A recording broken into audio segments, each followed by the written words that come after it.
Assalamualaikum warahmatullahi wabarakatuh. Perkenalkan, nama saya Ruli Marai, jurusan Pendidikan Ekonomi semester 5, Fakultas Ekonomi dan Bisnis Universitas Negeri Manado. Adapun materi yang akan saya bahas yaitu mengenai ekonomi kreatif.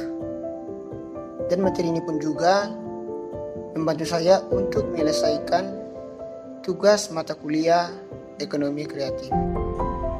Untuk itu, kita masuk pada pembahasan materinya. Untuk itu, sebelum kita lanjut kepada pembahasan materi berikutnya, perlu kita tahu topik dari pembahasan mengenai ekonomi kreatif itu sendiri. Nah, perlu kita tahu bahwa ekonomi kreatif merupakan proses ekonomi yang meliputi aktivitas produksi dan distribusi barang-barang, yaitu sifatnya membutuhkan ide atau gagasan kreatif dalam pembuatannya. Kreatif dalam hal ini berarti mengandung 3 elemen penting, yaitu inovasi, penemuan, dan kreativitas. Jadi pada dasarnya ekonomi kreatif itu adalah sebuah industri yang didasarkan pada kreativitas. Meski baru muncul pada abad 21, ekonomi kreatif sebenarnya sudah diprediksi oleh Alvin Toffler pada abad 1980-an. Menurutnya, ekonomi kreatif adalah gelombang keempat peradaban ekonomi.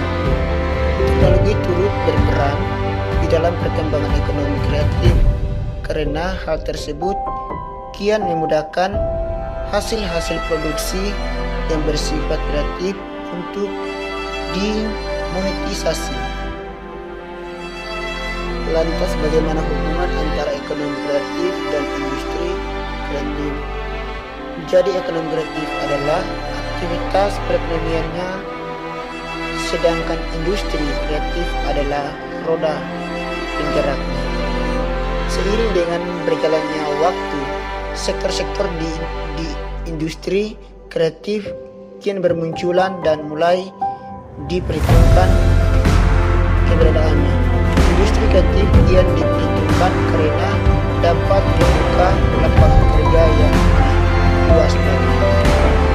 Berbagai pertanyaan pun muncul terkait keberadaan ekonomi kreatif. Misalnya adalah bagaimana upaya yang dilakukan untuk mengembangkan ekonomi kreatif. Di sini peran pemerintah sangat dibutuhkan agar ekonomi kreatif dapat berkembang, karena sifat dari ekonomi kreatif ini dapat berupa kemandirian. Artinya adalah ekonomi kreatif dapat dibuat meskipun perseorangan, sehingga butuh dukungan dari pemerintah atau pihak terkait agar suatu usaha kreatif dapat terlihat wujudnya di masyarakat. Pengertian ekonomi kreatif menurut para ahli Simatupang adalah industri yang bergerak di bidang kreasi dan karya kepemilikan intelektual yang mencakup film, permainan, desain, kesenian, sampai periklanan. Hawkins adalah bidang yang meliputi arsitektur, kesenian, desain, fashion, periklanan, musik, seni pertunjukan, penerbitan, televisi, sampai permainan video. Kementerian Perdagangan RI adalah salah satu upaya untuk membangun perekonomian negara secara berkelanjutan melalui berbagai sektor kreativitas yang memiliki iklim berdaya saing dan sumber daya yang dapat terbarukan. Ciri-ciri ekonomi kreatif. Ekonomi kreatif memiliki beberapa ciri-ciri yang membuat sektor tersebut dapat diidentifikasi sebagai bidang kreatif. Ciri-ciri itu antara lain: yang pertama, mengandung kreasi intelektual. 2. Dapat berkembang. 3. Berbasiskan ide atau gagasan. Yang keempat, perlu kolaborasi. Dan yang kelima, tidak terbatas. Manfaat ekonomi kreatif. Industri kreatif mulai diperhitungkan karena memang memiliki manfaat yang cenderung sama, bahkan melebihi sektor-sektor lainnya di dalam perekonomian suatu negara.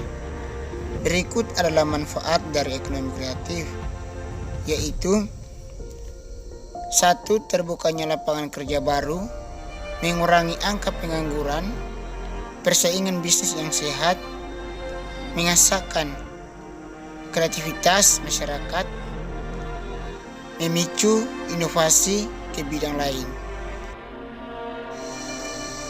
Contoh ekonomi kreatif. Sesuai dengan sifatnya yang tidak terbatas, sebenarnya ekonomi kreatif ini terus bermunculan bidangnya, tetapi terkadang memang masih belum teridentifikasi. Sejauh ini di dalam Kementerian Pariwisata dan Ekonomi Kreatif sudah ada 17 subsektor industri yang masuk ke dalam ekonomi kreatif. Di antaranya adalah periklanan, karya musik, desain interior, seni rupa, fashion, fotografi, desain komunikasi visual, film animasi dan video, televisi dan radio, arsitektur, aplikasi penerbitan. Demikian penjelasan mengenai ekonomi kreatif dan perkembangannya. Untuk bisa mengembangkan ekonomi berbasis kreativitas, kuliah di program studi kewirausahaan merupakan pilihan yang tepat. Pasalnya, di program studi ini, mahasiswa akan memperoleh banyak wawasan dan pandangan mengenai dunia bisnis. Untuk itu, selaku saya sendiri atas nama Ruli Merai, saya mengucapkan banyak terima kasih untuk teman-teman mahasiswa maupun para penggemar pembaca lainnya. Semoga video ini bisa bermanfaat bagi para pembaca dan pengguna lainnya. Terima kasih. Assalamualaikum warahmatullahi wabarakatuh.